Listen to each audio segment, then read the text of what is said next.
প্রিয় দর্শক বন্ধুগণ নমস্কার, গুড মর্নিং।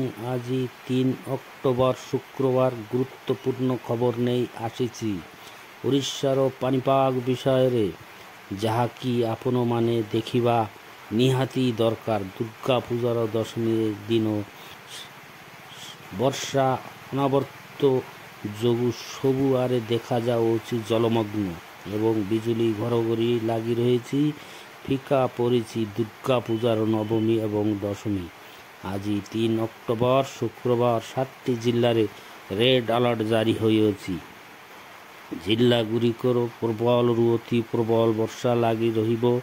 ଜିଲ୍ଲାଗୁଡ଼ିକ ହେଲା କୋରାପୁଟ, ରାୟଗଡ଼ା, କଳାହାଣ୍ଡି, କନ୍ଧମାଳ, ଗଜପତି, ଗଞ୍ଜାମ ଏବଂ ପୁରୀ। ଜିଲ୍ଲାରେ ମୁଷଳଧାରାରେ ବର୍ଷା, ଲଗାଣ ବର୍ଷା, ପ୍ରବଳରୁ ଅତି ପ୍ରବଳ ବର୍ଷା, ବିଜୁଳି ଘଡ଼ଘଡ଼ି ସହ ଝଟକା ପବନର ବେଗ ରହିବ 40 କିଲୋମିଟରରୁ 50 କିଲୋମିଟର ପର ଘଣ୍ଟା।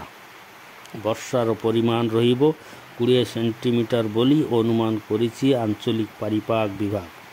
ଅରେଞ୍ଜ ଆଲର୍ଟ ଜାରି ହୋଇଥିବା ଜିଲ୍ଲାଗୁଡ଼ିକ ହେଲା ମୟୂରଭଞ୍ଜ, ବାଲେଶ୍ୱର, ଭଦ୍ରକ, ଯାଜପୁର, କେନ୍ଦ୍ରାପଡ଼ା, ଜଗତସିଂହପୁର, କଟକ, ଖୋର୍ଦ୍ଧା, ନୟାଗଡ଼, ଢେଙ୍କାନାଳ, ଅନୁଗୁଳ, ବୌଦ୍ଧ, ସୋନପୁର, ବଲାଙ୍ଗୀର, ନବରଙ୍ଗପୁର ଏବଂ ମାଲକାନଗିରିରେ ପ୍ରବଳ ବର୍ଷା, ବିଜୁଳି ଘଡ଼ଘଡ଼ି ସହ ଝଟକା ପବନର ବେଗ ରହିବ 40 କିଲୋମିଟରରୁ 50 କିଲୋମିଟର ପର ଘଣ୍ଟା ଏବଂ ବର୍ଷାର ପରିମାଣ ରହିବ 60 ସେଣ୍ଟିମିଟରରୁ 20 ସେଣ୍ଟିମିଟର ମଧ୍ୟରେ ଆକଳନ କରିଛି ଆଞ୍ଚଳିକ ପାଣିପାଗ ବିଭାଗ।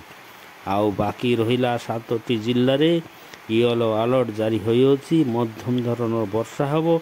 ଜିଲ୍ଲାଗୁଡ଼ିକ ହେଲା କେନ୍ଦୁଝର, ସୁନ୍ଦରଗଡ଼, ଦେଓଘର, ଝାରସୁଗୁଡ଼ା, ସମ୍ବଲପୁର, ବରଗଡ଼ ଏବଂ ନୂଆପଡ଼ା। ଜିଲ୍ଲାରେ ହାଲକାରୁ ମଧ୍ୟମ ଧରଣର ବର୍ଷା ହେବ।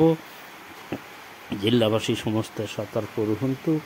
ଲାଇକ୍, କମେଣ୍ଟ, ସେୟାର ଏବଂ ଫଲୋ କରି ସମସ୍ତଙ୍କୁ ଦେଖିବାର ସୁଯୋଗ କରିଦିଅନ୍ତୁ। ଧନ୍ୟବାଦ।